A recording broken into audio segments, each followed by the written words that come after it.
राज्य के मुख्यमंत्री देवेंद्र फडणवीस ने नागपुर में आयोजित एक कार्यक्रम में कहा कि मराठा समाज को न्याय देते समय हमने कभी ओबीसी समाज के साथ अन्याय नहीं किया।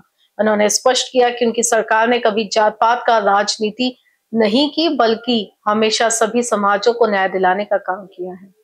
मुख्यमंत्री फडणवीस ने कहा, हमने सुप्रीम कोर्ट में लड़ाई लड़ी, जिसके कारण आने वाले चुनाव में ओबीसी समाज के लिए 27% आरक्षण सुनिश्चित रहेगा। अगर ये लड़ाई नहीं लड़ी जाती तो राज्य के 12 जिलों में एक भी नगर सेवक या जिला परिषद सदस्य ओबीसी समाज से नहीं चुना जाता। आगे उन्होंने कहा कि ओबीसी समाज को राजनीतिक आरक्षण से वंचित रखने का काम हुआ था, लेकिन हमारी सरकार ने इसे रोका और उनका हक सुनिश्चित किया। आम्ही कधी जातीपातीत भेदभाव केला नाही। या महाराष्ट्रामध्ये ओबीसी समाज असो, मराठा समाज असो, धनगर समाज असो, या ठिकाणी आमचा गोवारी समाज असो, वेगवेगळ्या समाजाच्या अडचणी या समजून घेऊन त्या अडचणीतनं मार्ग काढण्याचा प्रयत्न आम्ही सातत्याने केला।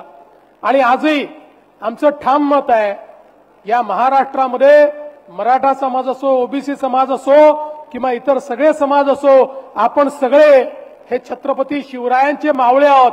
छत्रपती शिवरायांनी 18 पगड जातींना सोबत घेऊन त्या ठिकाणी स्वराज्याची निर्मिती केली आणि त्या ठिकाणी हा एकोपा होता, सगळे लोक सोबत होते।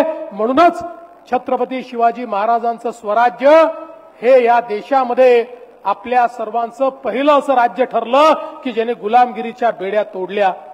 गुलामगिरीच्या बेड्या जर तोडायच्या असतील तर समाजातले वाद दूर करावे लागतील आणि सगळ्या समाजांना एकत्रितपणे पुढे न्यावं लागेल। आणि म्हणून मी पुन्हा एकदा या ठिकाणी सांगतो, कुठल्या समाजाचं काढायचं, दुसऱ्या समाजाला द्यायचं, अशा प्रकारची कुठली भूमिका हे सरकार तरी कधी स्वीकारणार नाही। आम्ही सगळ्या समाजाचं कल्याण करण्याकरता या ठिकाणी एकत्रित आलो आहोत आणि त्याच दृष्टीनं आम्ही घेतलेले कुठलेही निर्णय जर आपण बघितले तर कोणत्या समाजावर अन्याय करणारे निर्णय आम्ही कधी घेतले नाही आणि यापुढे देखील घेणार नाही।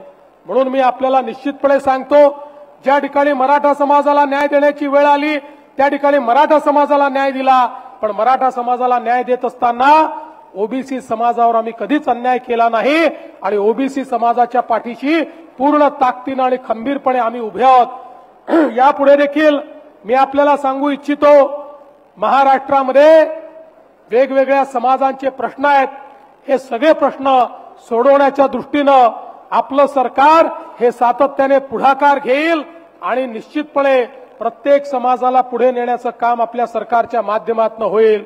मी पुन्हा एकदा आपल्या सर्वांना आश्वस्त करतो, ओबीसी समाजाकरता आजवर वेगवेगळे निर्णय घेणारे हे सरकार आहे। मगाशी बावनकुळे साहेबांनी सांगितले, खरं आहे, ज्या प्रकारचा निर्णय झाला होता त्या निर्णयामुळे जवळपास 12 जिल्ह्यांमध्ये तर एकही जागा ओबीसी करता आरक्षित राहणार नव्हती, एकही नाही। एकही ओबीसीचा नगरसेवक, जिल्हा परिषद सदस्य, ग्रामपंचायत सदस्य त्या ठिकाणी राहिला नसता।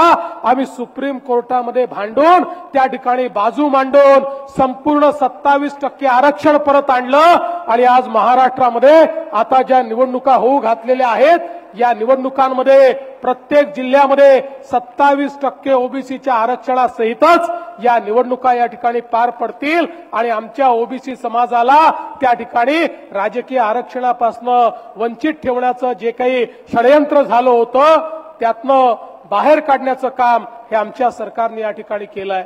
आणि म्हणूनच आजचा दिवस अत्यंत महत्त्वाचा आहे।